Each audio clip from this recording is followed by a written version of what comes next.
Hello and welcome to the Grand Cinema Hotel, a podcast hosted by three friends who love cinema. I'm Oliver and I'm joined by my two co-hosts, Gus and Nate.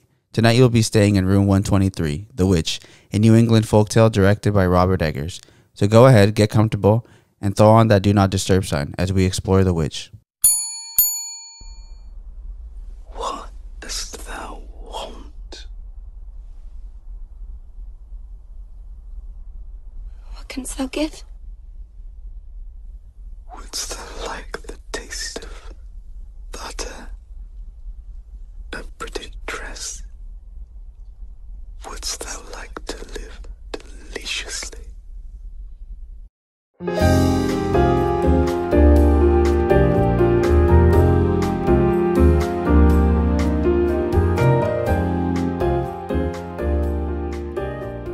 What's going on, all you pilgrims? Thanks for settling back into the Grand Cinema Hotel.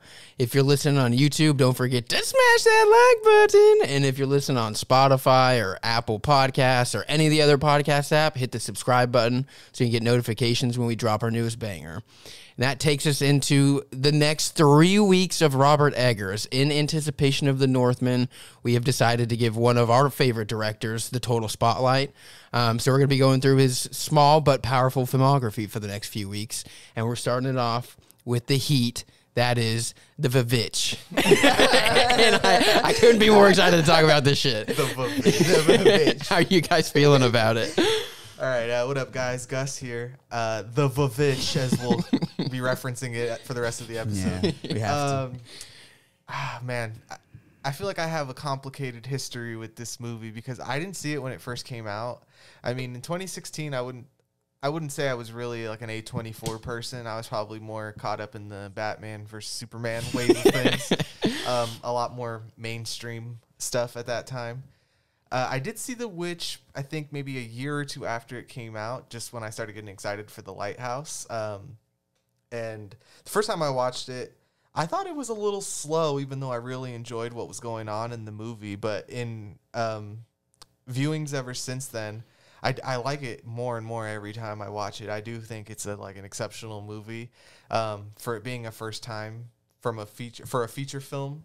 I think it's crazy to see the vision from that early on, and just now that it's like 6 years old and we've really had time to sit with it, I do think it's a very important movie of that time, which is like the 2010s. Yeah, totally agree. What about you, Ro? Yeah, I think it's similar to Gus at the time. Definitely more into Superman versus Batman. Wasn't paying too much attention to it. I don't remember the first time I watched this movie. It might have been after The Lighthouse, honestly. But I do find interesting is I feel like I met you through this movie. Like, that's how I knew we had similar interests. Yeah. Because you talked about Robert Eggers. That was like one of the first things that came up when we met. I'd really liked this movie like from the get-go. The first time that I saw it, I guess it was because the ambiance that it creates. Just right off the bat, I knew kind of what Gus was saying, that like it seems like the director is very good at his craft in terms of creating this environment, the scene very like scary from the get-go. It didn't even necessarily have to do with any jump scares or anything. And I think The Witch, in a way, we talked about this with X and like the way A24's gone with horror, but The Witch was kind of one of the movies that made the term that people don't or do like elevated horror come out. And like it was movies like The Witch that kind of were at the forefront of those. And I think it's for a reason. Granted, yeah, like we've said, we're doing obviously the 3 weeks of him because all three of us really like this movie. And yesterday as I was watching it, yeah, I just remembered again why I think this movie is so good. Yeah, I agree with you guys. I think this is the first A24 movie I ever saw.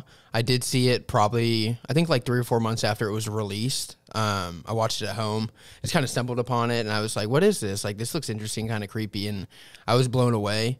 It really is like a non-traditional horror movie, like we're obviously talking about, like, you know, air quotes, elevated horror, whatever you want to say about it.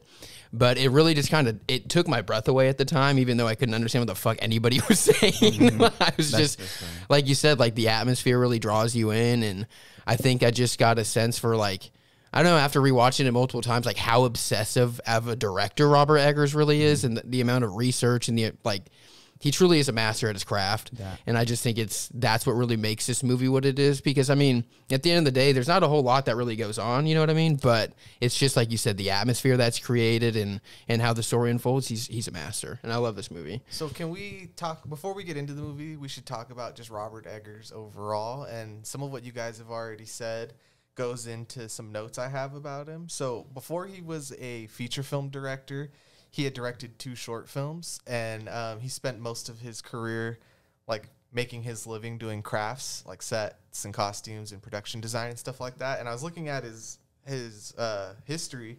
It's all shorts and like things that probably none of us have ever heard of. I'm sure the deepest of letterboxed heads have maybe seen it. Somebody out there screaming. Yeah, it's not things that are like super accessible to get either, but that he didn't want to spend his career being just a set designer because he knew he was never going to be able to make The Witch. And The Witch is something that is very personal to him. And I think one of the reasons it feels like quote unquote elevated horror is because he says he has these deep, like this deep history with like witches, and like he's like, I'd have to talk to my therapist about why, but like I've had nightmares about witches since I was like a little kid, and it's because he's from New Hampshire and he's used to. He said like the forest from The Witch was in his backyard as a kid, so it's just like my imagination would go wild about what was in there and what would go on.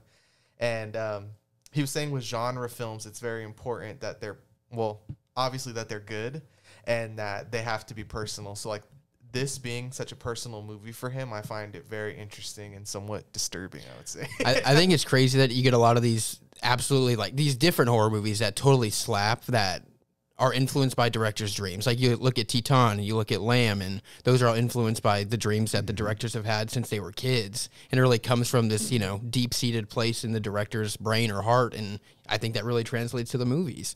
I think with this whole like dream thing of the film being connected to maybe childhood, like things that bothered you in childhood, is that I think they could come off as elevated because of just the nature of how dreams work. It's not, dreams are never like slasher movies. Like I've never had a dream that was scary where it was a slasher. It was more like some art house indie movie where I'm like, what the fuck is going on? This makes no sense, but I'm freaking out. Like, I know it sounds stupid to say, but it's like all of our dreams are like Lynchian. You know what I mean? Like that's the best way to describe it. Or like a really Salvador Dali painting where you're like, what the hell? Yeah. There was a clock on the wall and it was 3D and it was melting and none of it made any sense. And I feel like that's what he really brought with this movie, was it just being like a pilgrim's nightmare, or like he says a Puritan's nightmare, right? Like if I could download that from their brain and make it a movie, that's what he was trying to achieve with The Witch, and I think he did. I think he did too. I mean, because you could realistically like take all of the supernatural elements out of this film, turn it into like a family horror, more like kind of how Hereditary almost is, and it still works. So because I think there was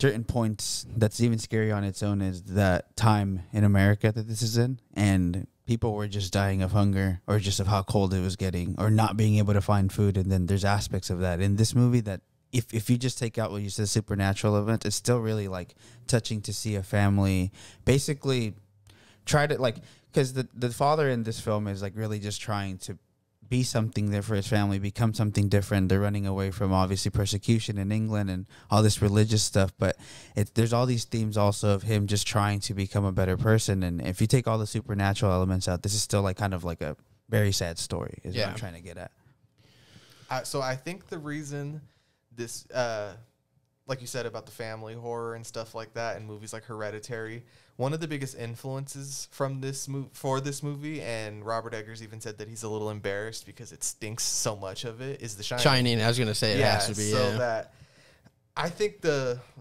similarities are very obvious, because it's like a family that is driven from their home to go to some remote, pure isolation location, where they're completely isolated, and there's family stuff going on, but then there's also, or well, it's at least hinted at, it's like, okay, there's all types of supernatural and evil things going on here.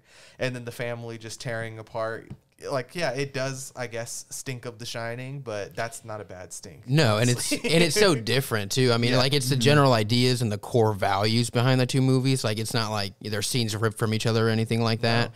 But like that's what I did want to talk about. It is the isolation, because like not only is this a terrible time to live in, like Jesus criminy, I could not imagine having to live in this time. But even going from like, I don't know if they called it the plantation or wherever they left in the beginning of the film. But going from there, which is obviously not a great place to live, and then going out into literally the middle of nowhere, and then having to like, can't imagine. Yeah, the settlement's already garbage on its own. This family's been double persecuted. Yeah, for real. In England, and now from their religious community that they're part of. And that's why, like, I think that one of the opening scenes is obviously you get them leaving the whatever you want to, what did you call it? The settlement. That's a good word. And then, like, them on the back of the wagon just going out into the wilderness is so haunting. And the score in this movie is also fucking incredible. Like, this is really one of the most haunting scores. Sure. But it really just kind of sets you up for that there's nobody that's going to come and help this family. They're totally on their own, and whatever's going on is between them and whatever other forces are going on. Like, it's gnarly. I know. I love the way that this movie is set up, because there's so much supernatural stuff going on, but none of it is really unrealistic.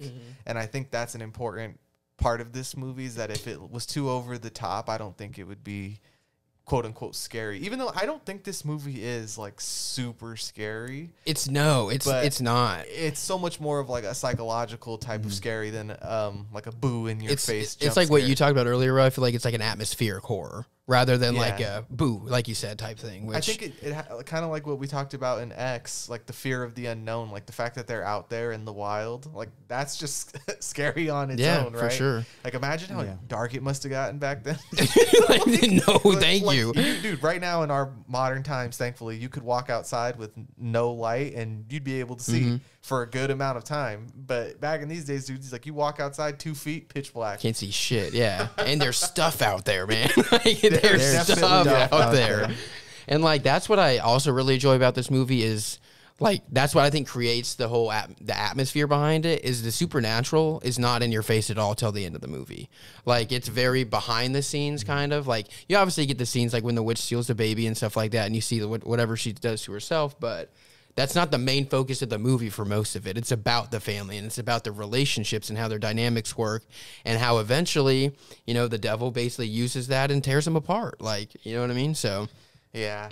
I really do like this movie for the reasons that it's so like accurate, like period.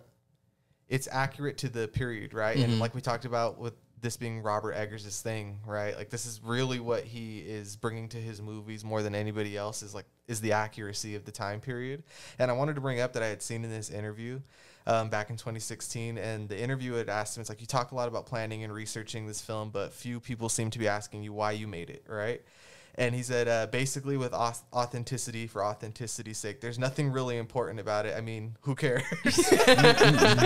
I love him. And I have seen that be a gripe about Robert Eggers' movies, is that it just seems like he has all these cool ideas of what to do, and he just puts it out there. And some people think it's not really deep or anything, which, I mean, I don't care one way or another if it's deep or not. I do think that this is just legitimately like cool as fuck and so artistic. So I don't really see it as a gripe, but I do find it interesting that something we all see as so important, he's just like, who cares? Like, it'd just be fucking sick to make this movie. So I mean, and like, I honestly, like, I do think that you can derive stuff from the movie too. Like, I don't know, maybe that's not his point, or like that's what he wants to get across. But I mean, how can he not look at how religious fanatics can, how religion gets in the way of family, and how lying tears people apart, and how you let pride, like, you know what I mean? Like, there's a lot there, but people are just whatever. Like, even The Lighthouse too. Like, we'll get in that next week, but yeah, I don't know.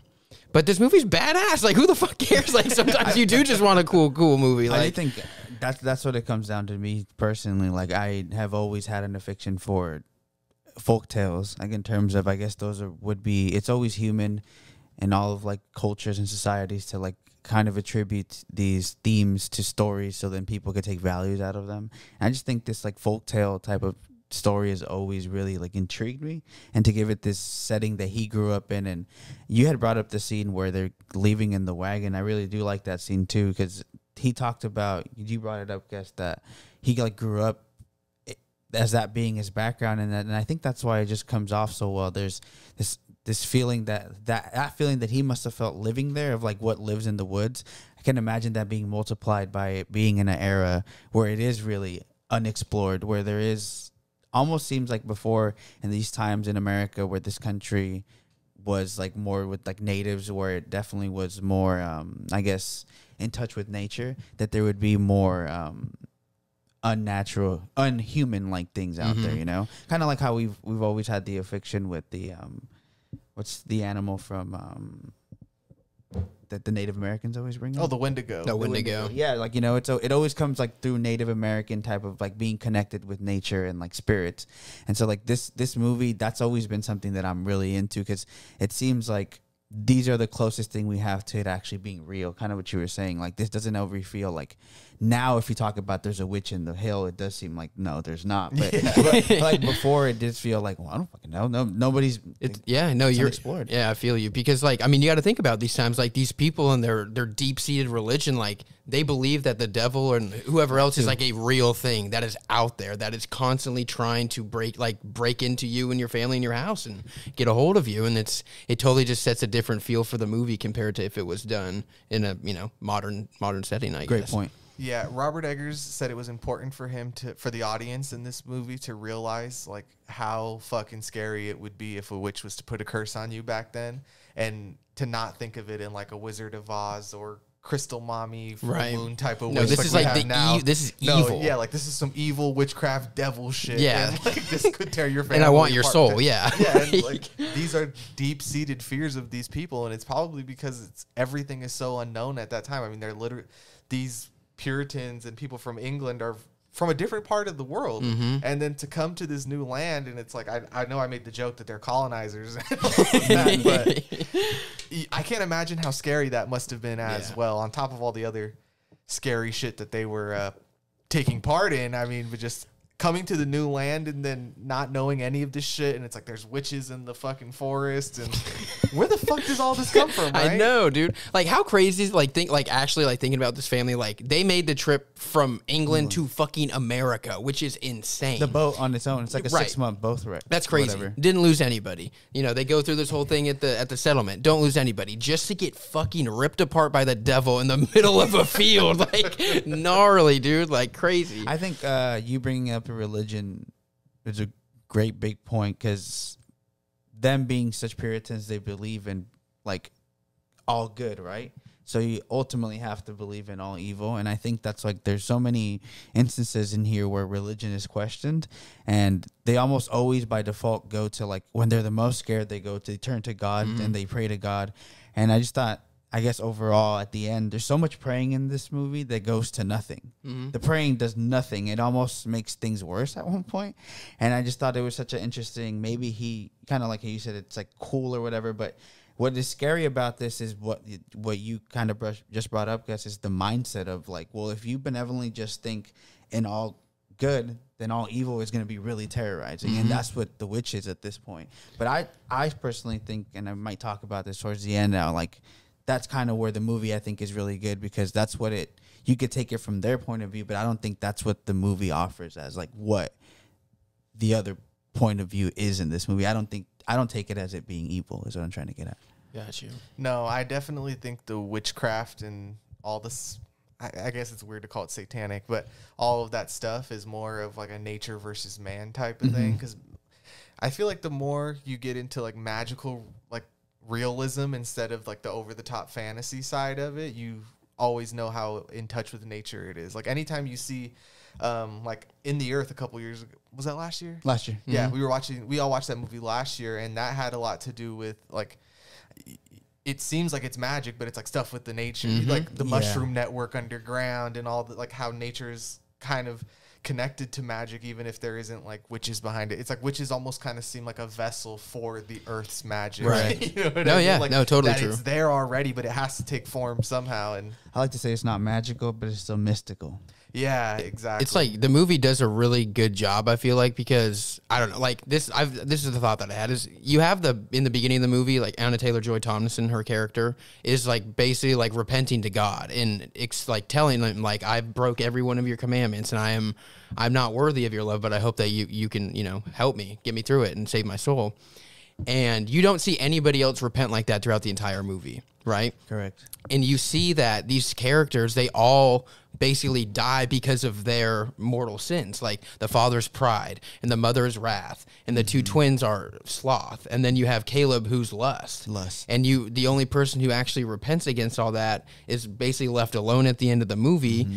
And then she only has basically one option to follow. You know what I mean? Like, Correct. you followed, air quotes, you followed God, and you did everything that you thought that you could, and then you're left with, you know, the devil, and you can finally be free and happy. Like, it's really interesting, man. I think it's a really interesting movie, dude. I think it's interesting that you say free and happy, because I kind of see it as in that moment, it does seem like it's free and happy, but she's only gone from one side of religion to the dark complete side of other, religion. yeah, so exactly. It's like now she has to live under these sets of, maybe not happy, but free at least. yeah, exactly. Free. And it's like she doesn't really have a choice. So like she becomes such a tragic character when you think of the end, because it's like you're just now on the other side of what you were just on. I will say that I did think yesterday, I was like, well, her options were pretty thin, you know, in terms of you could either be a witch or die here out of hunger.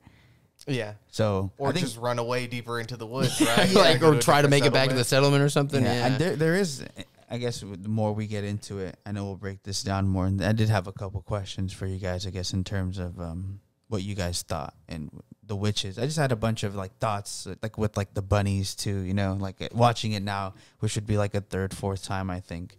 And it really made me look out for where our characters where I didn't see them before. I just want to see what you guys think. I do want to let's just get into the movie, and Yeah. we'll bring the characters up as we go along. That way you can definitely get your questions in.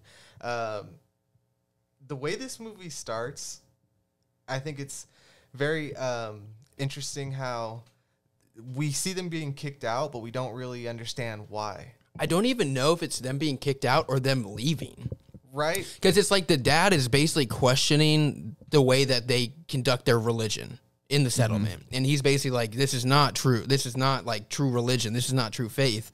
And they come to a head, and I think they willingly leave, They do.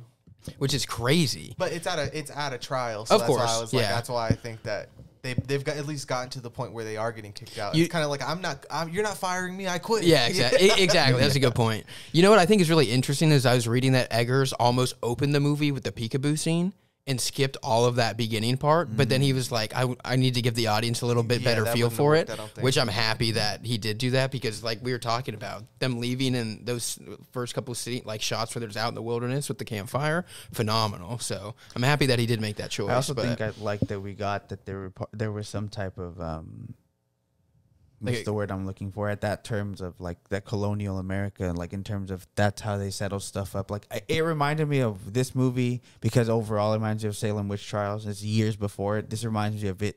That's how like the Salem Witch Trials used to go, and people used to go into a room and agree like, okay, we should kick him out. Heavy crucible vibes. yeah, exactly. Exactly. But I just really enjoyed seeing the settlement because of seeing where also this is what civilization is at this point. It's not very good either. It's looking like a small village in Hyrule in Yeah. Zelda or something. You know what I mean? It's looking like some Oregon Trail ass shit. some a lot smarter Native Americans could definitely take advantage of that. Yeah, you know? for real. Ooh, we'll light all that wood on fire. Like, give me that. Oh man, I do like that this movie starts in like the springtime. I think right because you get some beautiful shots in the beginning of like some lush grass, Gorgeous. you see flowers, and one of the shots of when they're leaving on the wagon reminded me of a shot in The Green Knight where it's like everything's kind of gray, but the sky's that bluish orange color. I see a lot of similarities I do between too. these. I do too, yeah. These two movies, which. Once again, we'll talk about The Green Knight one day. Maybe. But today is not that day. If we ever get the balls. And now that we're here, we might as well talk about Anya Taylor-Joy and Ralph Ineson, which is another reason why it's so similar to The Green Knight. Yeah, true. Anya Taylor-Joy's first role, she had previously done some television work. She was in a 2014 horror movie, but she didn't make the final cut. So this got to be her debut, which is like, one of the best debuts I can think of. I know my opinion isn't deep and vast with all this knowledge, but that's one of the best debuts I've ever seen. I think she did an absolutely phenomenal job. And, like, I don't know. Yeah, that's crazy. It honestly blows me away that that's her debut. And I think what you looked up and what you saw, you want to bring that up? We started the podcast because I was looking up how old she was. I was just curious. She said she like wasn't going to act after this. She thought she did a terrible job at this. Really? And she thought she was never going to be in a movie again. And I was like, that's crazy to think because you kind of just talked about, like, I thought you couldn't have done better, honestly. And now she's one of the top working actresses in Hollywood now. Like, how 6 years changes things, right? right? She's now one of the biggest stars in the entire world, and I think is a go-to actor. Like, okay, you want to put this person in your movie or your show, it's going to be at least somewhat good because she can carry the role. Agreed. She totally fits in, which is funny because she was a model before this, but I think she totally fits the look that they're going for. And it's probably because she's so young in this movie, but she really does look like some like Puritan pilgrim girl, right? Yeah, she really does. And her command of the language, which is not easy to use in this movie, I find it to be exceptional for someone's first time. It seems like she had just been waiting to come out of nowhere, and I think she just did a phenomenal role, especially with the language of this movie, which is difficult to say the least. Yeah, honestly. Almost Ralph impossible. Ineson kills it. Dude. I know we're going to talk about him right now, but I just wanted to say, you could tell that he's had so much, or not so much, but that he's so familiar with this Shakespearean Source type material, language. Even right? him and Like the Macbeth, source material, like he's just perfect for it. Like, Green Knight, Macbeth, The Witch. I'm sure if you look into his filmography, he's probably done a lot of period piece stuff. even like just this. like when A24, when they had the Green Knight exclusive viewing event, and he had that little, like, he read like some stuff out of the Green Knight book after. Like, I could listen to that guy read all day. Like, he just really has one of those I wonder voices. if him and Robert Eggers ever just get together and talk. Just old. talk it out. He's like, I wrote this. Can you read this for me? Because I heard that Robert Eggers is like fluent in this type of like early. It was English like now. English, Jacobson English or some shit like that. I Sure, why should not, have right? written it down, but yeah. Trust me, I don't think anyone. But no, cares. Ralph Ineson, like, this is the first movie that I was exposed to him. If I had seen him in anything before, I'm not aware, honestly. But I think he's a phenomenal actor, and I think he plays the role of William so fucking well. Like, very, very interesting, and like, I really like that character because, like you were talking about earlier, he really does want to do the best for his family, but at the same time, he can't. He's like incapable of doing anything except chopping the firewood. Yeah, you know what I except mean? chopping the Like, firewood. oh, Hey, so wood good. needs to get cut. Okay. Like, dude, I'm like, you see how much fucking wood you Yeah, have? but come on, wait, how much wood do you need? It's crazy, but no, I think he's a very interesting Kids character. missing, chop some wood. I'm gonna right? go chop some fucking wood. Looking like Jesus. Kid just barfed out a whole apple. Chop some I'm gonna wood. go chop some wood, bro. No, we need wood. No, but I agree. I think this is the first time I saw him too, and ever since this movie, every actor from this I've paid attention to. Obviously, besides the little kids, even Caleb, I really like his performance in this movie. Unfortunately, he's only been in 2 other things Yeah. since this. I did think he gave a pretty good performance for a kid actor. This- And then yeah. I was hoping, I literally told my wife while we were watching this, and I was like, I'm going to see what he's in now. And then I saw that he only had 2 other roles, and it was kind of disappointing. Because I do think for a kid actor, he does a really good job in this. Yeah, there was the scenes where he's like just kind of just speaking what it seems like Bible scriptures, and it just reminded me almost of There Will Be Blood, when Paul Dano's character is just reciting just like what seems at the top of his head, just scripture, and it just seemed like it really came from inside of him. And Yeah. I guess this makes me want to bring up, like, this movie felt when we would be in school and they would show us Discovery Channel's period piece on like what it would be like to be in settlements. It felt like this, except you throw in a horror element in there, except you do throw in that there was and there's also this evil that's lurking around there, and a lot of that, because of that feeling, that those scenes were with Caleb and all of these, they just feel like they're real characters that existed. Well, dude, since you brought this up, I never thought I'd get the chance to tell this story on the pod. I was so Oh, man. curious. He's talking about these like History Channel shows of like what it would be like to be in that time. I'll never forget, in one of my history classes, like my senior year, they were showing us one. I think it was about Vikings, or it may have been I think it was the Mongols, right? So we were studying the Mongols at the time, and we were watching one of these shows, And this kid asked my teacher, straight face, no bullshit, how did they film this back then? Oh my God. And the look on my teacher's face is like he had never, ever heard a question this stupid in his 20 years plus of teaching. But there are no dumb questions. Except that one, my guy. Shattered his brain. I need a drink. Actors, this isn't real. He's like, they didn't have cameras back Dude, then. what? Oh my God. It's probably something I think about at least once a month. That's really funny, though. That's But bad, dude. that's like, it's almost,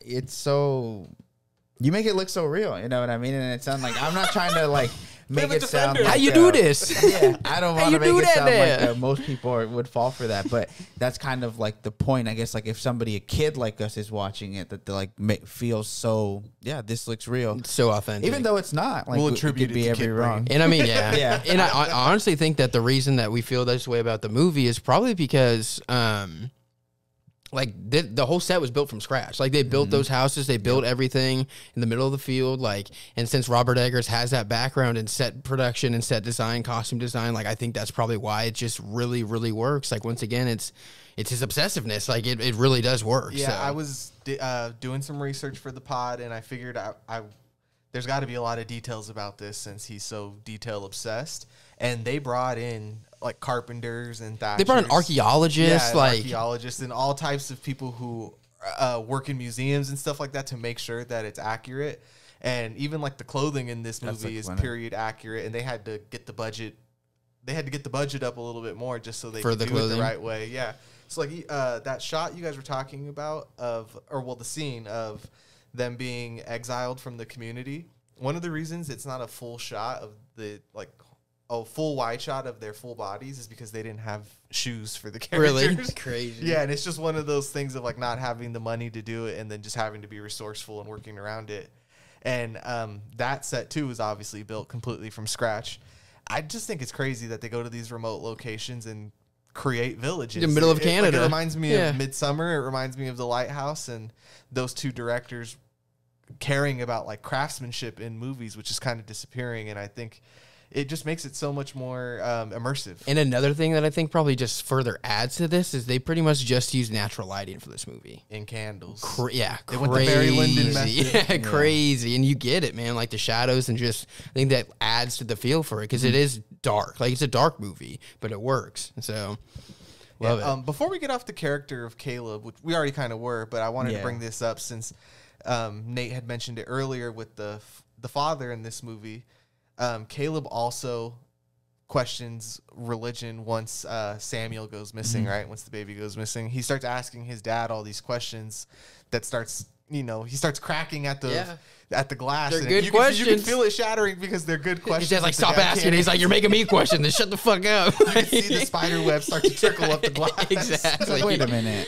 He's like, that's a great scene, dude. I really like that scene. Because like the baby's unbaptized, right? Yeah. So the logic there is that this baby's going to You're hell. going to hell. Yeah. Right. And then Caleb starts freaking out. He's like, well, what would happen if I were to die today? Would I be going to hell? And his dad's just like, peace, peace. He's like, I don't know. Yo, chill.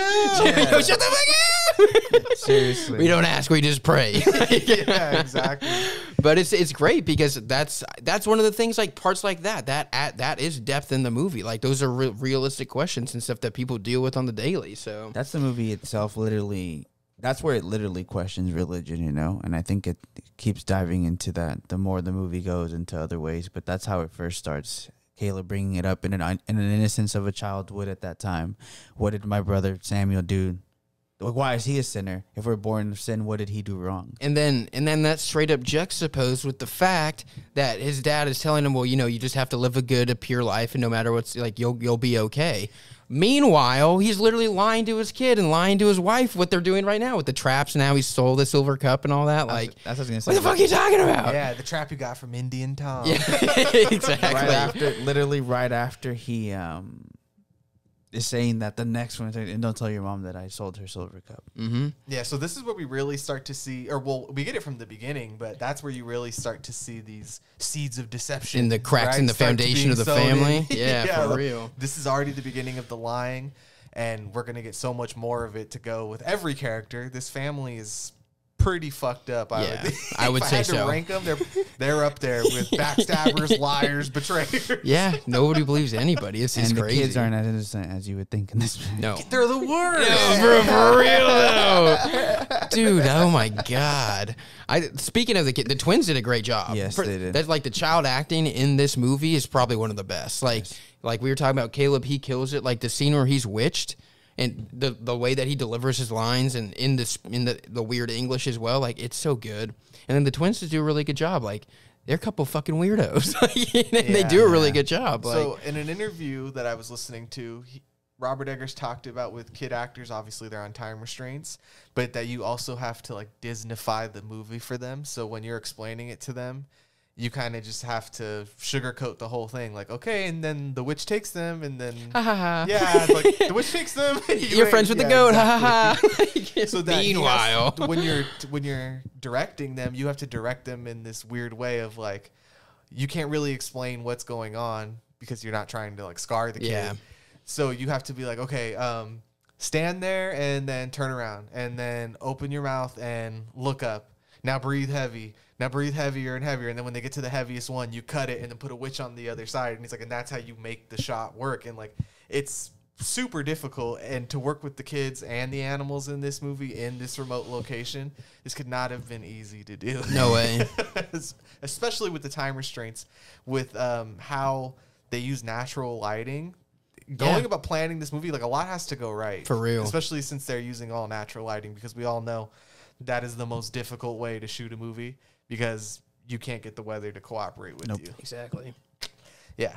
It's amazing that this movie is completely gray, right? No, it is. Like, it really is. I mean, we're talking about too. It is shot in New England, obviously too. So Actually, it's not. It's not? Canada. No, shot in Canada. Yeah. Because they That's- couldn't get It was cheap. it's cheaper. Mm-hmm. I was gonna say maybe that's also just why that side of North America gets like that. It's always like that, you know. And Gray. That's what life. Desolate. That's what life looks like. Yeah. When I was a kid, I used to have this idea that back in the day was black and white, not just the movies, but the world itself. Everything was just in black one and day. white, Somebody and flipped one the day- color Yeah, it switch. changed, It was right? Mickey. In old movies, they're always like, "Yo, back then, gray." Yeah, It's true though. Yeah. No sun, nothing. To You know be why? happy It's not about. happy. There was always stories in England.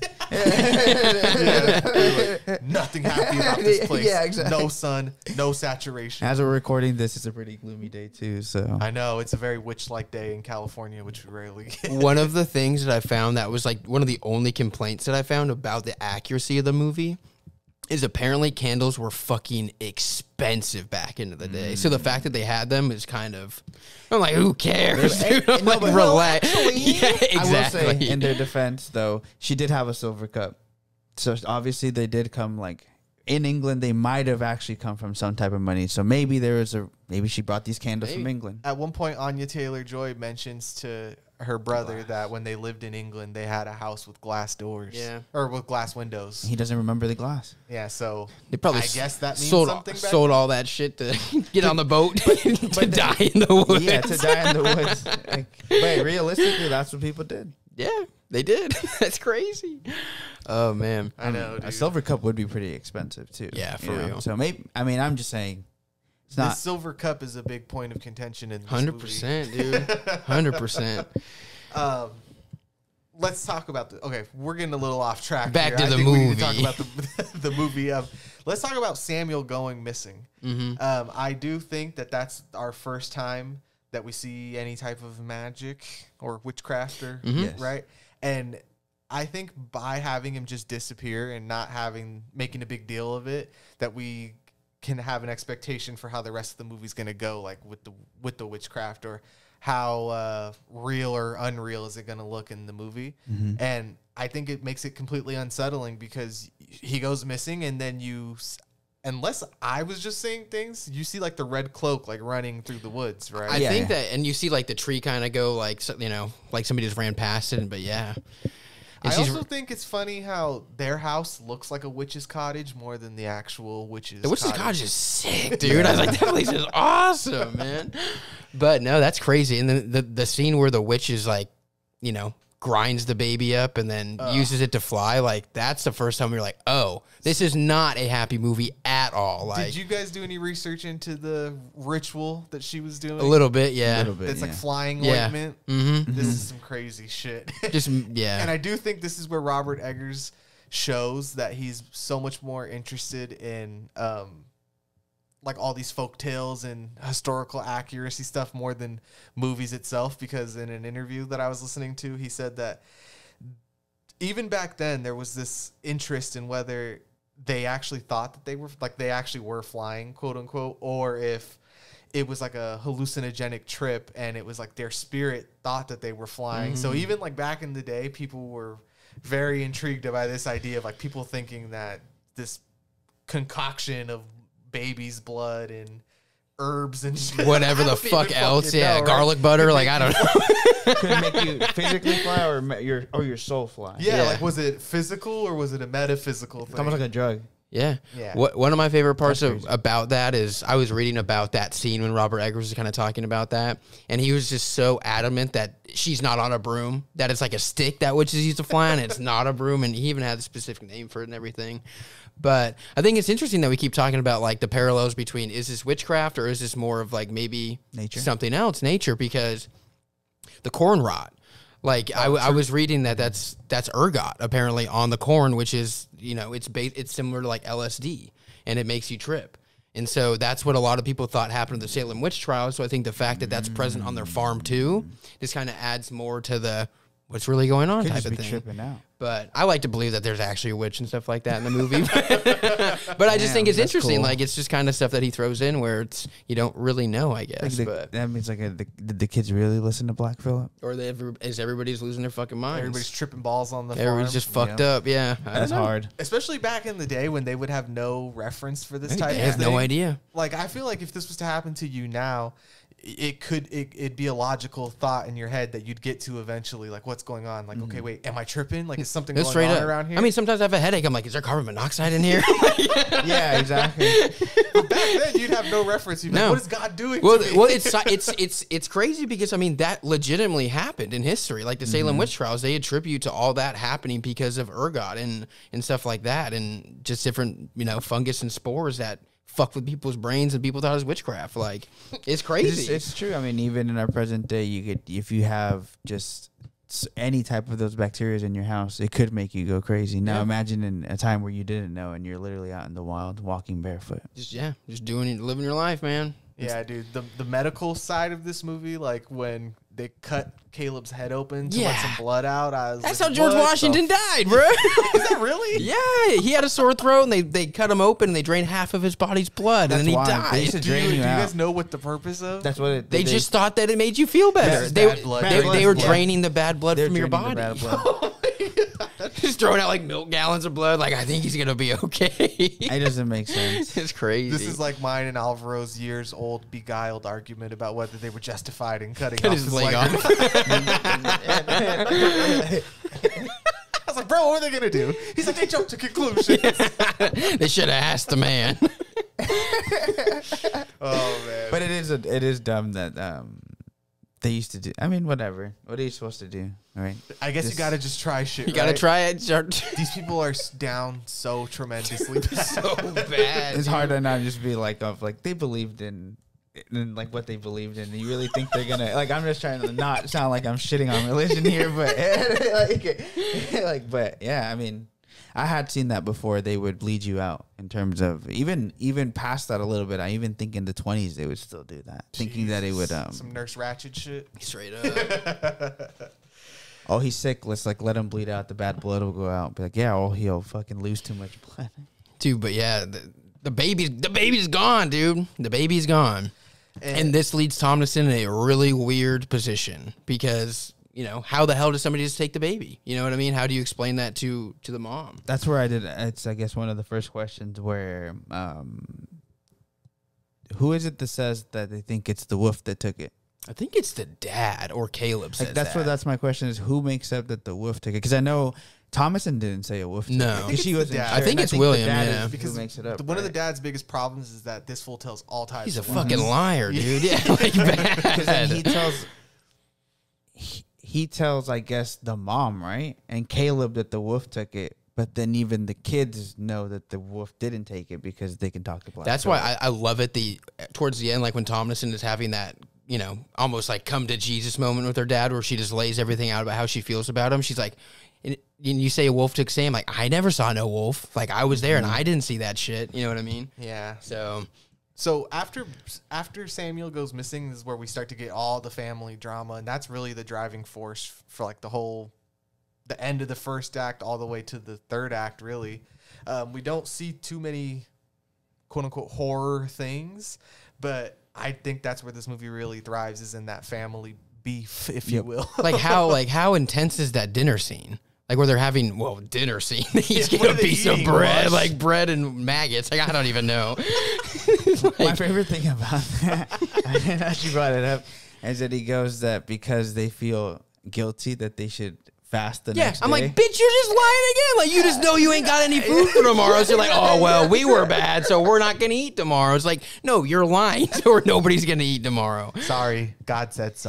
Exactly. We were bad. We got But no food. I think that scene really hammers home the crazy dynamic this family has, and how distrusting Catherine is of Thomason, and how meek her father is, and just to sit there and, you know, let her take it. Yep. I mean, he does kind of try to intervene. He's like, she didn't take it. But, you know, that's not going to do anything in the mom's head. And that'd be the moment to bring it up as a true father at that point. for real. Like, you know what? I sold that. And especially after he already let Caleb lie to his mom about the apples. Like, you're just letting your family not follow the word of Christ because you're too, you know, prideful, and your ego gets in the way. It's pretty gnarly. You can't. We get scenes of that later, but you can't, as him, question why stuff isn't working out when the second that you're telling your kid to do something, the next you're lying to even. Everything you just said literally goes out the window. Yeah, Exactly. Since you guys brought up the mom, we should bring her up because it's a phenomenal performance. Phenomenal. As well. Kate Dickey. We love her in The Green Knight. I was like, she We kills do. everything, Once again, The honestly. Green Knight, yeah, I know. Whenever they need someone who's like in distraught and very weird, no offense. Give me that skeleton pioneer woman. She's kind of creepy looking, dude. No, seriously, though. She's so good, She's man. really Typecast as creepy old lady. I did think it was interesting because thinking all the connections to the Green Knight, I was like, I wonder if David Lowery saw The Witch and he's like, those are all good people to use in the Green Like, Knight. give me that. Exactly. Or A24 was like, we know exactly who we should use in these movies. Exactly. You know, it's interesting because A24 didn't even produce this movie. They just distributed it. So, and since it was 6 years ago, I bet you they just had less money to actually produce these movies. Right. So they were Probably. probably just buying them up first. But like you said, now that they have the formula, they were like, we're going to steal someone else's work. Yeah, this works, this works, this works. Now we're going to make this We shit. know they hit, yeah. But no, I think that, what's her name, Kate Dickey, she does a really good job. She almost comes across as the most religious, it kind of seems like. Or almost like maybe the most devoted, but you kind of see in the end, like, she's really not. No. Like, she's the first one to, you know, I mean, I guess besides the twins, to kind of fall into the devil's trap. So, Yeah, you could tell she doesn't have a good relationship with Thomason, and No. I wonder if it's because he has such the father seems to have a good relationship with her. Like, for the most part, he does want to believe her, but then when shit starts to go sideways, what's his Puritan brain gonna do, right? He's like, I seen it with my own eyes. I don't know Yeah, what you want me to tell exactly. you. It's like, I hear you telling me, but I saw you make your brother throw up an apple. then what happened in my house? And so I don't know why the mom resents Thomason so much. Maybe it's jealousy. Honestly, I think because this film really does kind of touch on some weird aspects of those times and families being isolated and stuff. The with incest. Yeah, like, I mean, I'm serious, Yeah. and I think a lot of it probably comes from, like, maybe jealousy of youth or something like that. And, like, I don't know. Like, she says at the end, she kind of freaks out, and she's like, I see the way that you guys look at each other and stuff like Oh, that. yeah, about her brother. And the dad. Oh, true. She says them both. So I think maybe it probably comes from something like that. The brother got caught staring at titties twice. I know, bruh. Why are you dallying? Which one are you talking about? Like, but that's why, He's like, I wasn't dallying. I was Googling. oh my god. That's like a scene after, right, whether she's washing. Yeah, And I exactly. just thought that was so funny because he got almost almost got caught. He just acts like he doesn't hear. I was looking at the sun. Yeah. I was just looking around. But I mean, like, but really, like, those times are weird, and that stuff that did happen, and like, it's It did interesting. happen because in terms of imagine being at that age. What's the other girl that you've seen? Exactly. What's the last time you saw? I mean, if you would have stayed in the settlement, maybe things would go normal, which is what we see in terms of. I don't want to get ahead of myself. I know we keep doing that, but like that's where I guess when the dad tries to maneuver stuff back, they're like, maybe we can go back into the settlement. Maybe all of these issues are because they left the settlement, but yeah, it makes sense to me that it would happen a lot in terms of this guy probably being that age. When was the last time you saw a girl that was even remotely your age? And it's like, is that justified? Like, no, like it's that's not not okay, justified. but that is happened, a but it reality. happened, exactly. You know, and that just goes back to Eggers just really touching on every fucking part of this time. Like, He's like, hey man, this was a weird time. exactly. Yeah, like, because this stuff happens, there being witches does not seem so far fetched. right? There's so much weird shit It going actually feels right, Right, yeah. right. You know what I mean? That so much of this stuff is unexplainable that what else could you possibly attribute it to at that time?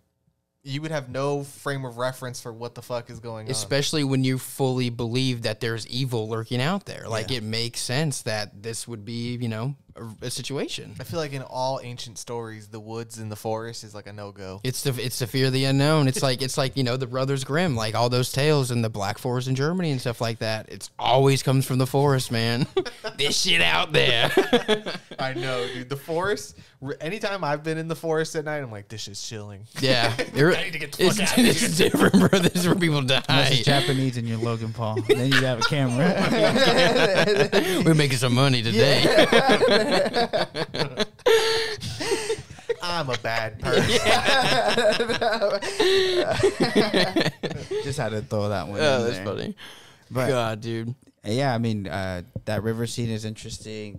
She makes Thomason kind of feel bad that not like just to go wash her father's clothes, you know, which she does. And I think that's something that is very prevalent in this movie. She always like is trying to be a good child to her mom specifically, because she seems to really like, why does she not like me? But and like you said, there's this, she's the only one to repent in terms of, I guess, that we hear talking to Right. God. Up until later, I guess we do technically get it in some sort of way with the dad, but it's not too. That's too late.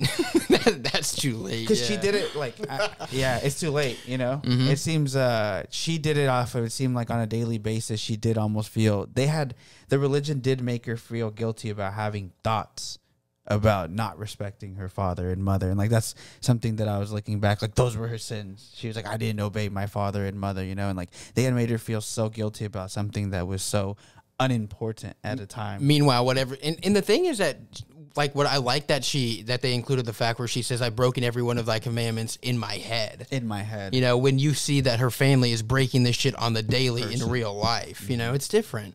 But I think going back to that scene where she's washing the clothes and you get the, you know, her with Caleb and then what's her name? Mercy, I think. She comes out. That's a huge plot device too that they use, is that distancing between Tomlinson and the twins, because I mean you can tell she's frustrated with them. Yeah. Like they obviously just kind of fuck around, don't do anything, and she's kind of like left to watch them almost.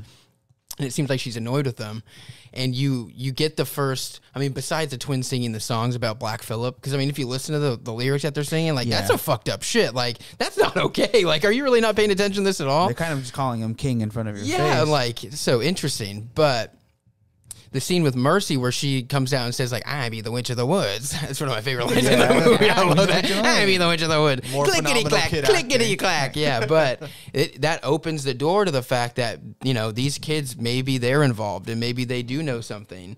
And then Tomlinson, you know, freaks out and she basically is like, no, I'm the witch of the woods, and scares the shit out of Mercy and kind of attacks her in a way. Like that just kind of sets up something that happens down the line in the movie that's used against Tomlinson. And it's just, I think it's phenomenal. Yeah, I think the reason that she has the disconnect with the twins and not so much the older brother is that the older kid always has the burden of being like the third parent. So to them, she's probably annoying as fuck. And then the feeling is vice versa, because they're basically the only reason she gets in trouble Yeah. for the most part. She's like, I do all my shit. and these fucking kids. She's like, I've been screaming at them, but they're not listen to me. Like, what do you want me to do? And anytime I noticed there's a couple of times in a few scenes where she will like yell at Mercy, and then the mom will yell at her, and then Thomason will be like, see, I was right. And then they're like, Thomason, and then they yell at her. Yeah, exactly. She's like, dude, I can't catch a break. Like, leave me alone. And that dynamic in any family is always there, I would say, for the most part, with the older kid. It's tough, yeah. Yeah, it's definitely tough for them because it's like, dude, why do I have to be the other parent? Like, I'm just a fucking kid too. And like, that's a big thing for Thomason in this movie is like, I know she's probably supposed to be at least a teenager, right? Probably getting close to womanhood because they talk about selling her off and Which I was interested in how that's supposed to work. Like, did you guys look into that at all? Like how they just would give her away or something like that? Like they were gonna sell her? Yeah, they probably would sell her to be like, like a nanny or like a maid for somebody or something like that. They used to do that shit. Yeah. Jesus Christ. Yeah, like, we don't have enough money, just sell one of the fucking kids. Like, she's a bitch anyways. Like, I know they start to put their hopes on Caleb. They're like, well, hopefully he'll grow up to be good. Yeah, it's like, what the fuck? Like, yeah, if you don't starve first. Exactly. Like, interesting. But yeah, dude, man. What happens after the river scene? What comes next? Is that when Caleb kind of goes out in the woods by himself? Well, we're not gonna get this whole thing right. Yeah. But we can talk about that scene because that's more of everything, I would say, in this movie. It's like you're finally getting what you are here for. That scene, if very similar to The Lighthouse, Robert Eggers has a thing for hot chicks who will trick you and use their witch powers or mermaid powers on you. Exactly. Again, going back to like just that's so funny. Like a kid being presented that, like he was gonna fall. You know what I mean? He was ready What to be am I a man. gonna do? I don't blame him. Sorry to cut you off, but I just wanted to bring up. We were just talking about like when was the last time he even saw a woman, and of course he looks at Thomason, and he has his mom and Thomason, and then you bring fucking something like that in the middle of Victoria's the Secret model. Yeah. It's like, hey, I shoot guns. And his dog had just died. I know. That's crazy. He needed somebody. Somebody bring me back. I need something in my He forgot life. about the dog real quick. He turned around and said, what's up? I hated that part. That shit made me so sad, dude. The dog got ripped apart. It happens, man. It happens. You got to be tough in this movie Because, world. and man. once Dogs are again, gonna die. he gets led by the rabbit. You know what I mean? That was what, yeah. I guess. Well, Oh, is now the time to bring it up?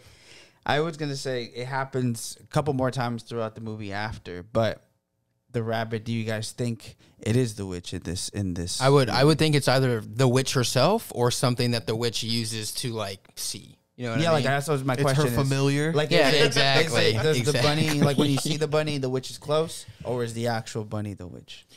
I don't know. You know, I had been thinking. I was wondering if it was Black Phillip just jumping around from form to form. Could because also we be. do see that as well. That the devil takes many shapes. That's true.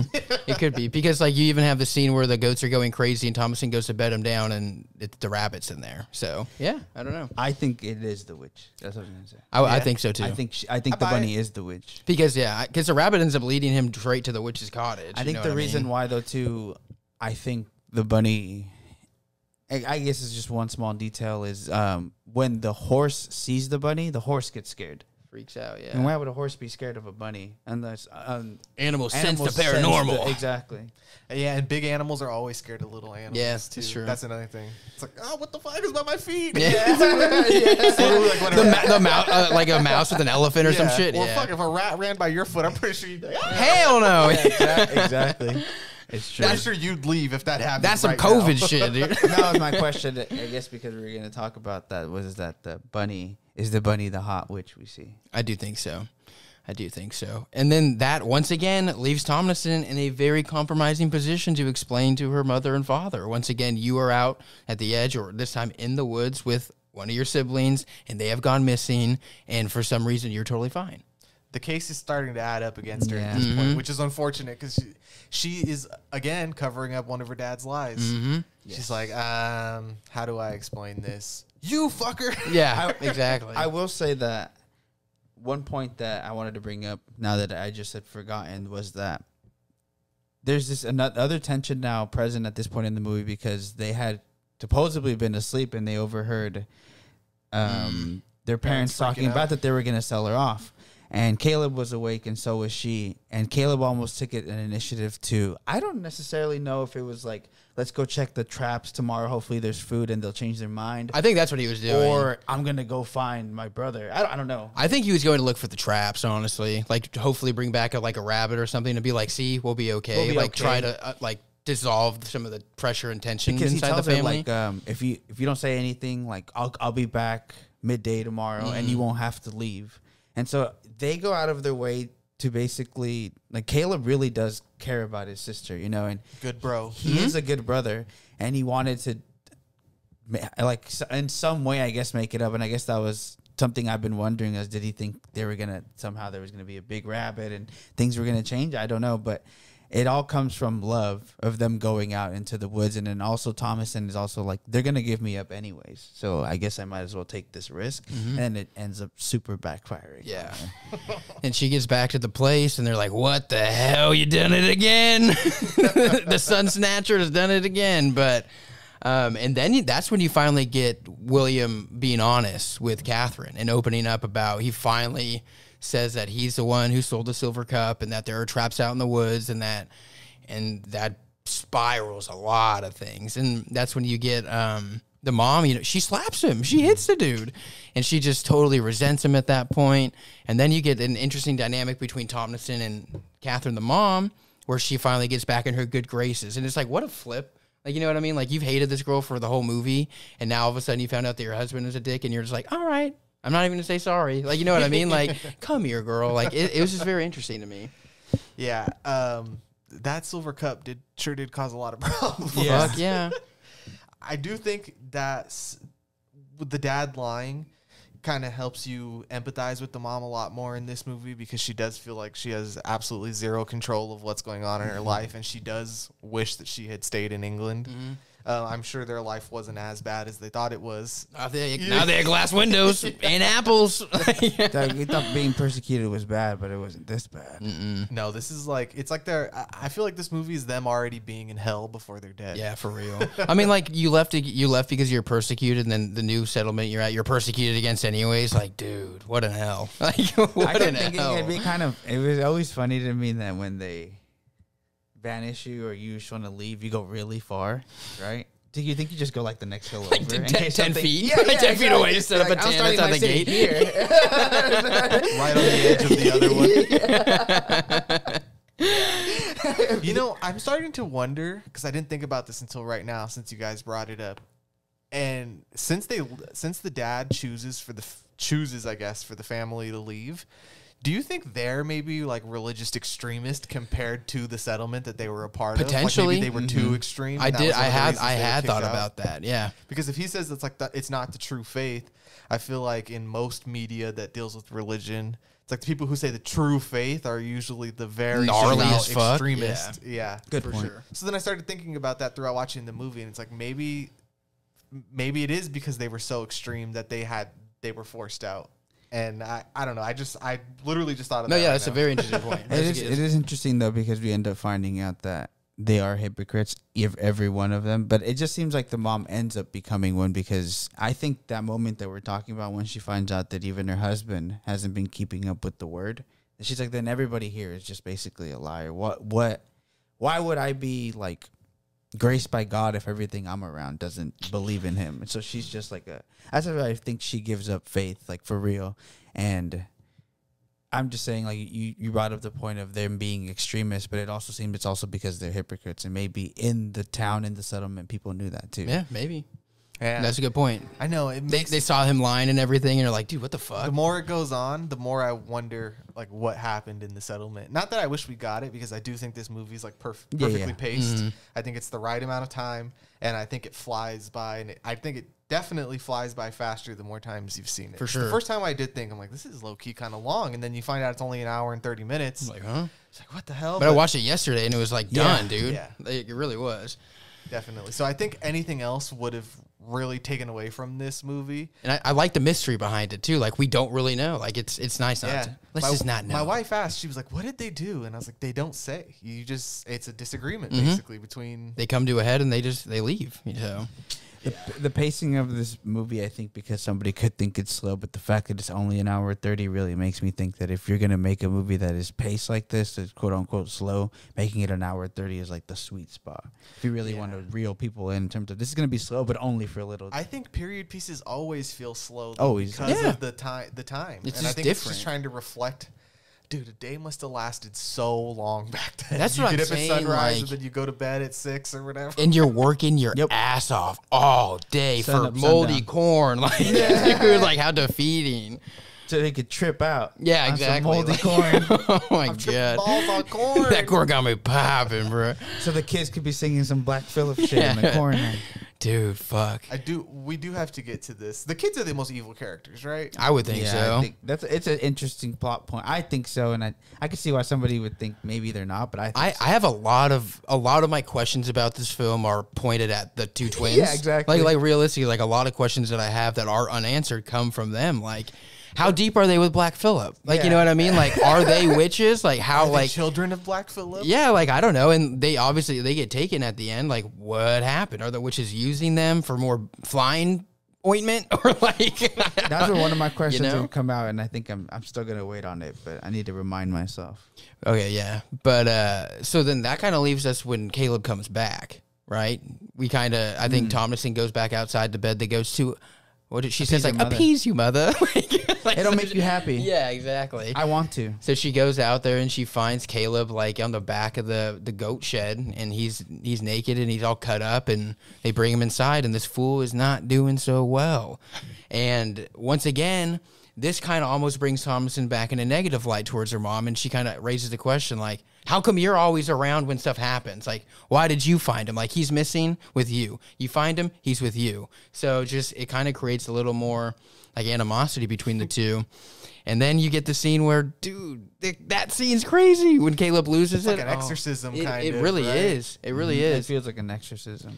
And that performance that kid gives. That's what I'm saying, Top dude. tier stuff. That's what I'm saying. Which is why I'm so surprised that he's not in more things. I mean, maybe he doesn't want to act, and I just haven't looked into it, and I don't know his story, but that's such a good performance, and it's so easy for that to be over the top and cheesy, but I don't feel like it is at all. And And then then- even the two younger, Yeah. the twin actors or whatever, they're doing it as well, because this is where the shit really hits the fan. This is where the movie goes. Like, this is like everything just kind of goes off the fucking deep end, I feel like, is the death of Caleb. But that scene is really gnarly. Like, the things that he's saying, like, I question whether or not, is that the witch speaking through him? Is that him, like, fighting the internal battle that the witch is putting on him? Like, I don't know. But Him talking to God, entering heaven because he is saved or whatever, because he is innocent or whatever. Like, is he? He's following the light, dude. Like, let me sit in your lap. He says. And then, because at this point, the parents are still kind of like, what is going on? Like, they're not convinced. They don't really know, like, about the witchcraft and that whole side of things, while the kids do. They do know that there's something happening. And after his mouth gets locked up and he spits out that apple is when the mom loses it. You know what I mean? And, She's a Snow White fan. That's She when knows. witch. and that's when William loses it kind of too. I don't think they obviously don't know what to believe, and then he goes through this crazy fucking exorcism and then just dies. And then the twins basically say, you know, Thomason's a witch, and that goes back to the plot point where she attacked Mercy by the stream, told her how she was the witch, and now they're using that against her. And then I guess to disprove that she's not a witch, they tried to before he kind of dies, they try to pray. And that's what I think is very interesting in this movie, because it would be really easy to, as a viewer at this point, be like, Thomason is a witch maybe, but she is easily able to do prayer. And she never does ever And willing, seems like- and you can see the concern on her, and meanwhile, and you see the twins in the background like not doing it, and then they, you know, apparently they forget. Well, yeah, they forget. I think they honestly they fake that to try to, you know, put the blame on Thomason. I don't know. Some of the questions that what you said to bring it up, like if I could ask, I guess Robert Eggers would be that. Like I still am very unsure on what the kid to actually not say their prayer, or because I feel ultimately kind of you did, like it feels like they make it up until like, you know, later we get the dad kind of shaking him up, and it seems like they wake up and it's like I will smite you as Abraham smited his son. Oh my god! Grab the bill hook, like Jesus Christ. That's just so gnarly. We're gonna make some fly ointment. but that's where like it throws it off, because Thomason the whole time is praying. She knows all her words, and she seems very, very like worried. Yeah, the about more her times brother. I've watched this now, I'm like, these fucking kids, Dude. they're in on it from the beginning. Yeah. And I think it's kind of like the similarity to Hereditary, where it's like the evil jumps from body to body until it gets exactly what it wants out of the family. But earlier you had said that's like the mom is like the first one who falls trapped to the devil, but I think it's the twins. No, actually. it is the twins. It really is. It is the twins.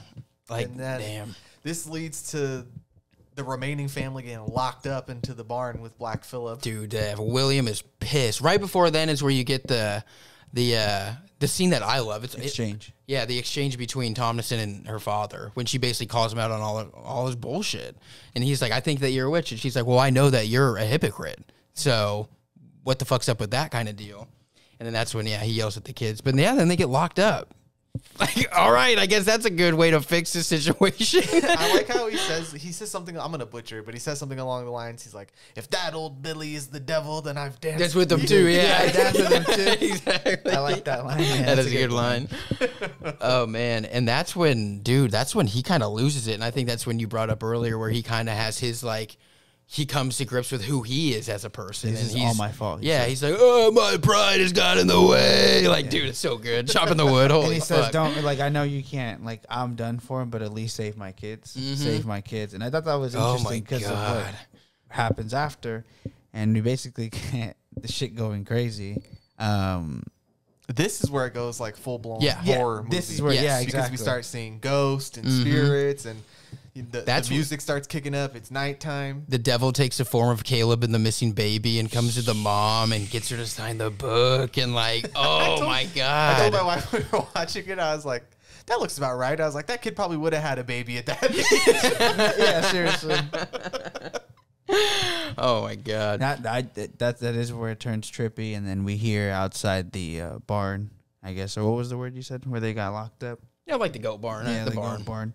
We basically hear something outside. It seems like. Oh my God. And On the roof. all the and the kids. This is where the kids do really good acting too. The little girl just holds on to her brother, kind of. I think that's what you're talking about, huh? Like where they have like look up to the ceiling, breathe heavy, and then cut away to the witch and cut back to them. Like that's really good. And it's interesting. I think that we don't get a reaction until like Thomason. Like Thomason doesn't seem to be. They don't call for Thomason either, which I think is interesting. They just kind of she wakes up because they scream, right? Because the witch Well, turns around. I and, think that this is part of the dynamic of wondering what's going on. Like, is Thomason the witch or is she Exactly. not? Because the way the scene is cut makes it seem like she is the witch, and then they start screaming and she turns back into Thomason.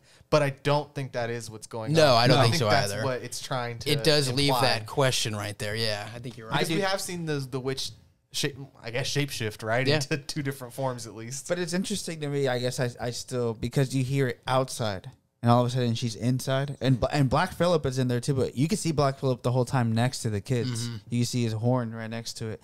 So the witch and Black Phillip are two separate entities that are working, I guess, somewhat towards the same goal. Well, he's daddy of the covenant. Yeah, exactly. Exactly. And, That's zaddy. Daddy and Zayden. she was biting into the. They call out a name was what I thought was Flora is interesting. the name of the goat. The other goat, right? Yeah. The white goat. Because that's the one where Thomason was milking earlier. She had blood in the teats. So I think that she's sucking. That's when the goat. Blood on the deeds. But then I think that the witch probably like turned that goat's milk to blood, and she probably goes and drinks that blood from the udders. Like I think that's what's going on, and she's sucking the blood milk out from the goat. Yeah, because she wasn't eating it. No, and then you turn and she kind of has blood on her face, I think, and that's when everybody point. fucking screams. You know what I we mean? get the witch So- laugh. Ah, dude, so good. It's I feel so like that's the good. last of the Shining references because that's the old naked lady. Straight you up. know, in the Shining. I Yeah. feel like it's the same effect. The rotting And girl. it switches oh my to God. the mom being like her teeth, Dude, getting ripping- peckered at by You can see the raven. smile on Alvaro's face as he said, No, that dude, and that's gnarly. The raven just picking away at her, like, damn, dude. She signed away her life. Yeah, she yeah, did. if the ergot or whatever you called it is what's happening, this shit's on full effect at Yeah. this point. Like, we're into full delusion, full horror fairy tale They have- situation. They're ODing on Urgot right Favorite now. part is all of this shit is happening, and the pops are just sleeping the whole time. Yeah. He wakes up in the morning, dude. That man's face when he walks out of the house the next morning and just sees the barn and all the goats ripped apart, he's just like, are you fucking kidding me? And then Black Phillip comes up and wrecks him, dude. Oh my God. Did you guys read about how he actually got injured in real life and had to go to the hospital because of the goat? Oh, no. I don't know if I don't think he got close to dying or anything, but he actually did get gored by the. It went to him. Damn. Black Phillip, bro. That the goat was definitely the most difficult actor he's worked with. That thing was gnarly. He was hopping around on his 2 feet like all that all the time. Like that thing was awesome, dude. But it was so fitting to me that he got gored by the goat and then got pushed into the wood and the wood fell all over him. Like it's just such a good work. Exactly. Like it's just such a fitting ending to him. Yeah. And then we get. I mean, the horror continues from this point on. Yeah. Obviously, the rest of the movie is just a full horror show. The mom. Jesus, dude. You want to break that yeah, down? dude. I mean, so then you see, because Tomlinson is, she basically sees what happens with her dad. She's the only one who's okay again. Exactly. Yeah. That's where it becomes weird, even as a viewer. Yeah, like, and because like my questions is like, well, you see the goat barn is ripped apart. The roof is ripped apart. Like, so it's almost like did the witch bust out the roof and like just fly the fuck off with she became the a twins giant or what? Yeah, like I blow that shit. That's just crazy. When I started thinking about Thomason, I'm like, damn, she got Bruce Banner syndrome. She wakes up and she's like, can I do that? Yeah, exactly. That's literally how I felt because I was like, this shed is blown to like. Someone huge just became small. She flew out of there, but it's like Moon Knight now. What the fuck? Every time she wakes up. Yeah, exactly. But yeah, so then Tomlinson wakes up. She sees her dad get wrecked, and the twins are gone. The goats are dead, and she's just kind of like, "Dude, what?" And that's when the mom comes out. It's on sight. Like her mom is not with it, dude. And she starts calling her, like we were talking about earlier, she calls her a whore. She's like, she calls her a proud slut, which is, I think, such an interesting term, but. That'd be a compliment nowadays. Yeah, right. You proud slut. Well, thank you. Yeah, exactly. But, yeah, she confronts her, and Thomason is like, look, like, this is not me. Like, this is not who I am. I've not done any of these things. And they get into a struggle, and the mom gets on top of Tomlinson, and Tomlinson wants her to get off, and she hits her with the fucking like little shovel or a scythe or something. Not sure what it is. is. Cleaver. It looks like a knife. Yeah, it's something. And she cuts her, and you see the mom get pissed, and she just starts choking Tomlinson out. And the whole time, Tomlinson is just screaming like, "I love you, I love you, I love you, I love you," the whole time. And the blood that just starts gushing out of her head, the harder that she starts strangling her. I'm like, oh, it's such a good touch. And then Tomlinson just has to hack her away because otherwise it's her mom at that point. And that's what I wonder. I'm like, is this the mom or is this the devil? The devil. You know what I mean? Like, who's in control of, her actions? But I don't know. So good. It's incredible. It's incredible. It's pure horror. You know what it's I just mean? crazy that this movie just hits the gas like right after Caleb died. And it's just like, I remember the first time that I saw it, I was literally sitting on the edge of my seat like, what is going on? For a movie to be so, slow to just go crazy at the end like that, it was phenomenal. Witch, Crow, Black Phillip killing the dad, Thomason killing your mom within 10 minutes. And then, like literally like 10, 15 minutes. It's a nice payoff for if you think this is a slow movie, I feel like this is a good payoff. Yeah, I would agree. I did find it interesting before Black Phillip kills the dad, he picks up the axe and then he puts it down. Yeah. It's almost like he becomes like, I think this is how it happens. He's like, fuck it. There's nothing else I can do. I bet you he's like holding the axe, and the second he tries to pull it up a little higher, he's like, oh, fuck. Yeah, exactly. I'm bleeding to death. It would be because you said he really got injured, probably. He actually really couldn't pick it up. And they're like, let's just go. Just get rammed and die. Go with the take that he almost died for. I think we have to. Worth it. And then that basically sets up, kind of the end of the movie where Tomlinson's alone. Her whole family has been, either taken or killed or, both. And she just goes, she takes a nap. Yeah. Because, like, what else do you do at that point? And she wakes up.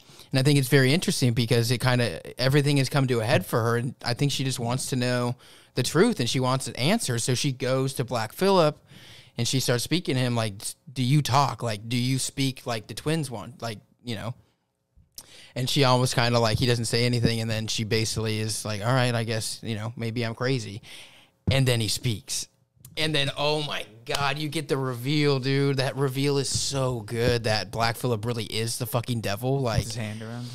Dost thou want to live deliciously? Wouldst thou like the taste of butter? Like, oh my God. Butter and a dress and to see the world. Right? What would a girl want? Yeah. That was what I thought was funny looking at people commenting on this, that like this lifestyle just seems like it sucks so much. It's so religious. Be like butter. Feel like they couldn't have butter. Like that was almost like you can't live deliciously. Yeah, a dress, butter. Like that's stuff that is Going to another town. Yeah, right. Go see something else. And this is something that obviously, like, she's presented this opportunity with nothing left from her previous life. Like, everything is gone and everything is destroyed. And she's given this opportunity in probably her most vulnerable moment she's ever had as a human being. Mm-hmm. And she signs her name over. And you obviously don't get to see the devil or anything like that, but the fact that he's got spurs on is so badass, dude. This scene is a good mix of being subtle in some ways and like completely on the nose in others.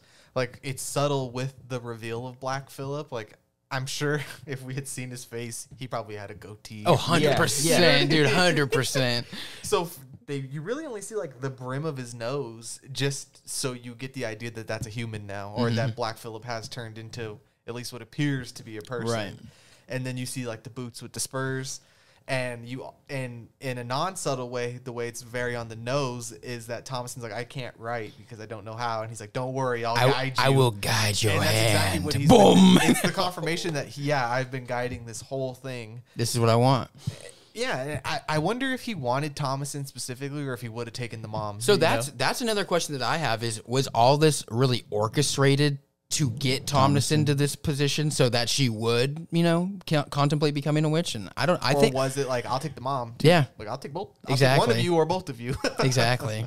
I don't know, dude. It's so good. This is where one of my questions comes up, because do you guys remember what the dad trades the cup for? Yeah, the bear trap. The traps. The bear traps. Okay.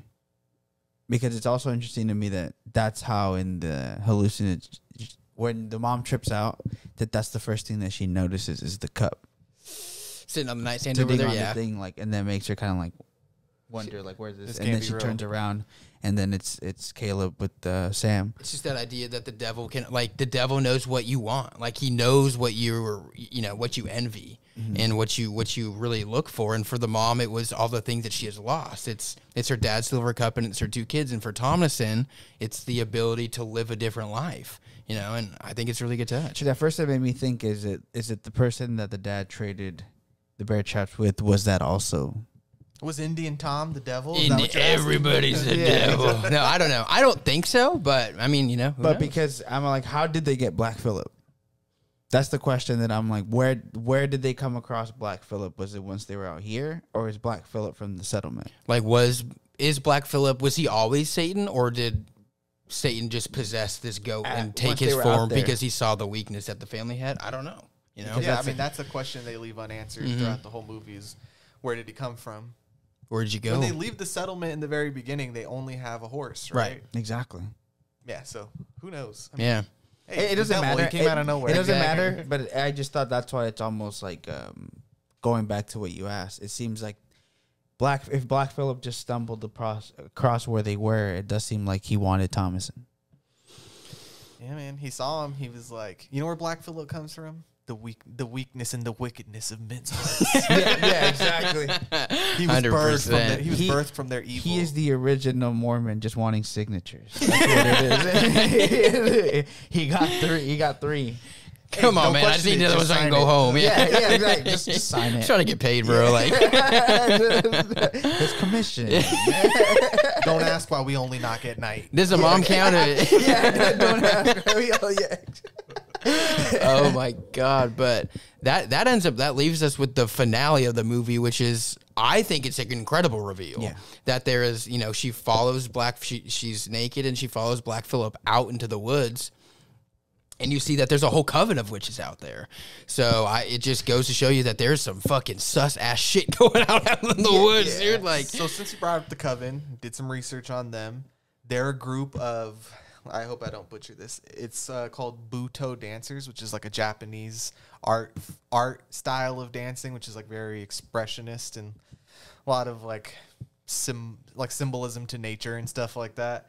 So they choreographed the dance, and they did it them like they played the witches and they choreographed the dance themselves.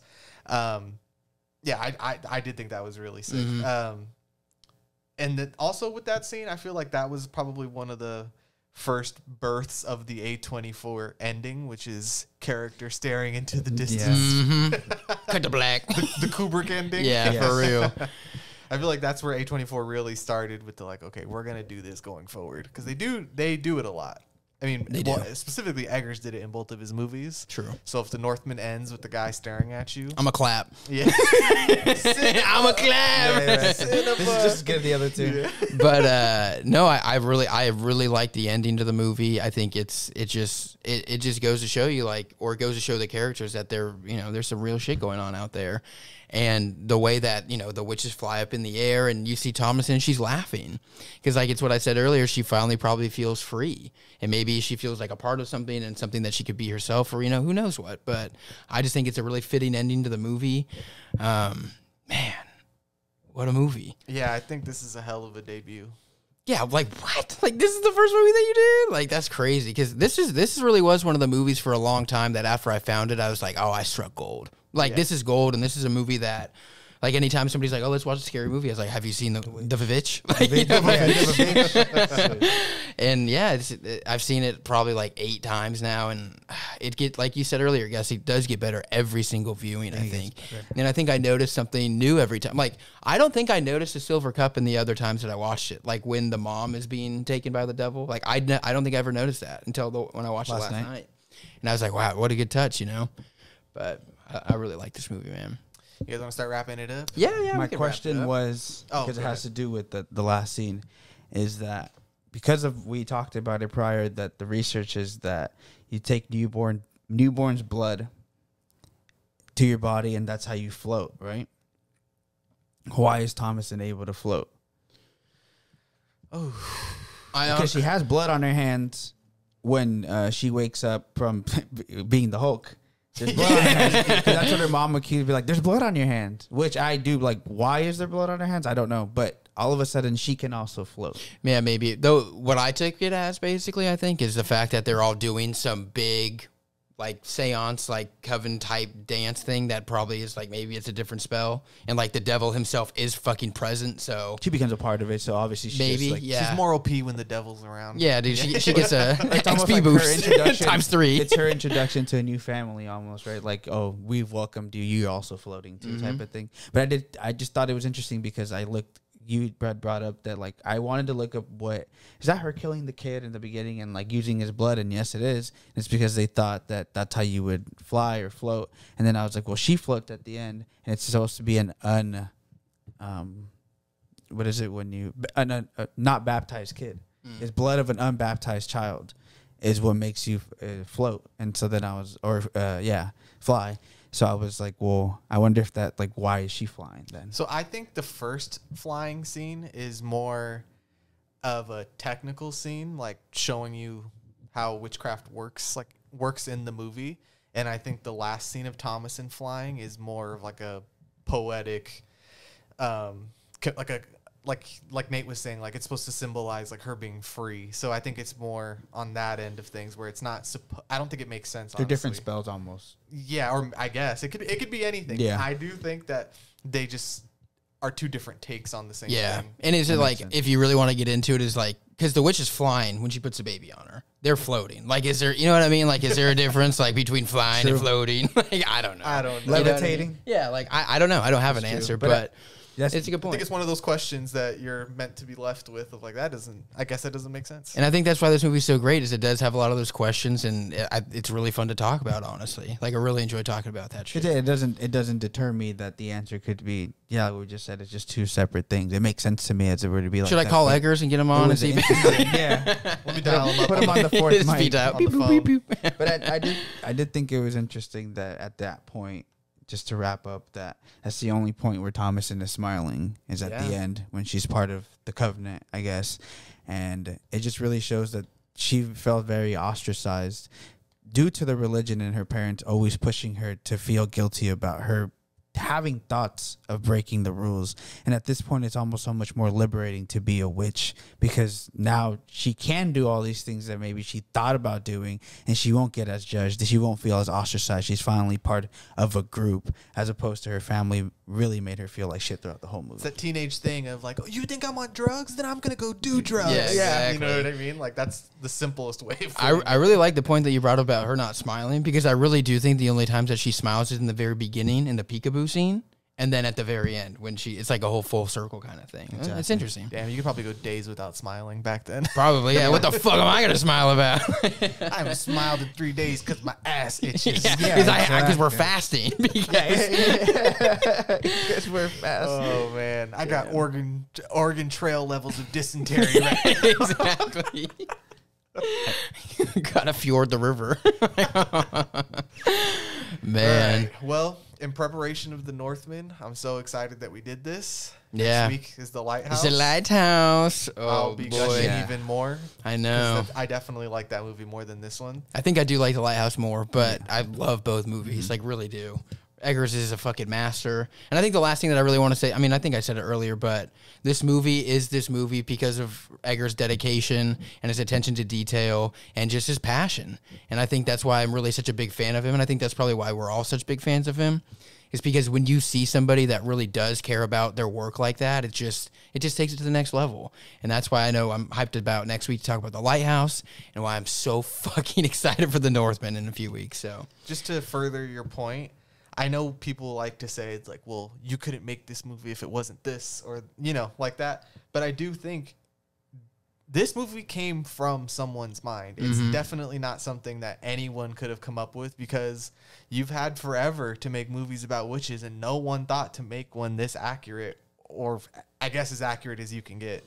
But yeah, like, you literally could not make this movie if it wasn't for Robert Eggers, because no one would even try. you can't give the script to somebody else and this movie comes out. No, There's I don't know no way. what you would get. You would get something like, well, maybe you'd get something like the Blair Witch, or you'd get something that's just a lot more cliche, or more like the Crucible, maybe. You yeah, know? maybe, or something that's a lot that we've seen before, more overdone, like in the vein of those like exorcism type movies. And they'd be like, oh, it's a witch instead of an exorcism, Right? But yeah, I just wanted to say that I think no one but Robert Eggers could make this movie, and I feel like that's his big selling point in his films, is that he has such a distinct style already for someone who's only made 2 movies. I know. It's crazy. Yeah, and I do think for years to come, people are going to be like, oh, yeah, I was obviously influenced by Robert Eggers. Yeah, 100%. Yeah. I said it before. I said it in the very first episode. He's on my Mount Rushmore of new directors who I will go to war for. I would agree with that. I know that we were all nervous to do this episode because we really love Robert Eggers, and that really comes from the fact that we do appreciate that it seems that he has taken upon to like make movies how he wants to make them, and it's his ideas, and he's been allowed to do so. And we hope that I know we were talking about this off pod before. We hope the Northman is also still that, and I think that's why Robert Eggers means so much to, I guess, even just the podcast as a whole, is in terms of that is a big highlight of somebody taking their creative idea and just fully forcing it and showcasing it to the world. And I think that movie could have nobody could have liked it, but I think the people who do like it also like it. It means more. And I think it actually does highlight that. I think the movie, the more years pass by, the more people find out about it. And I think it has both of the payoffs that we were talking about. Once the gas turns on for that horror part of it, it really goes off. But I think there's the payoff of just a good film on its own without the horror aspects. And I think that's why we were so nervous to tackle this episode, because we have so much love for Eggers and wanting to almost dissect this movie the same way he would, like, takes the meticulous time to do his craft. So I mean, it was really fun to do this episode. Yeah, I had a lot of fun. Nervous. I'm sure I'm going to listen to it back and be like, I wish I had said this. I wish I had said this. Don't be surprised if even in the other episodes we come back to talking about some of this stuff, because this movie was my witch in real life. I'm like, I'm dreading this. I'm nervous. I'm scared. It's my bitch. Yeah. I was worried I wasn't going to be able to make this my bitch. So I think we did I think we did as good of a job as we could for being so nervous about doing Yeah, it. for real. Like, I haven't been this nervous since like week 3 of the podcast. It's just because we love this movie so much. And Yeah. like, I feel a very personal connection to it, that you can make weird, cool shit that is from your singular point of view, and there's going to be an audience for it. I love that people love this movie. I think it's cool when people show other people. I think this is one of those movies that you use as like a litmus test of like, hey, you seen The Witch? Yeah, you fuck with that? Yeah, Yeah, And exactly. I think that's just awesome that we have somebody like Robert Eggers. And yeah, I mean, hopefully he doesn't do anything bad in the coming years. Knock, knock, yeah. No stories about him, because this is one of my favorite filmmakers, and I just fucking love his He's work. gonna I'm do so glad he Nosferatu does. too? Like, I bitch, don't care come what he does next. on, Just dude. give I'm me so all of with it. Yep. And hit us up for the Van Helsing remake. Yeah, I know. We got you on that though. Don't even worry about it. We're working on it. You just got to come direct. We already have the whole cast But I laid am out and super- everything. Super excited to talk about The Lighthouse next week, just because. Yeah. So Oh, if you're listening, you haven't seen that movie, or if you haven't seen this movie, watch it. It's Eggers month, baby. Yep. So if you made it this far, like, comment, subscribe. Tell us how much you love The Witch, or if you like The Lighthouse more and you're more excited for that. Let us know if you're excited for The Northman. I bet you are, because if you listen to this pod, we've been hyping The Northman for a while. exactly. So I feel like I have stock in this movie. For real though. So let us know all things Robert Eggers. Thanks for checking in. We're checking out. Bye-bye, you bitches. Bye bye, guys. See ya.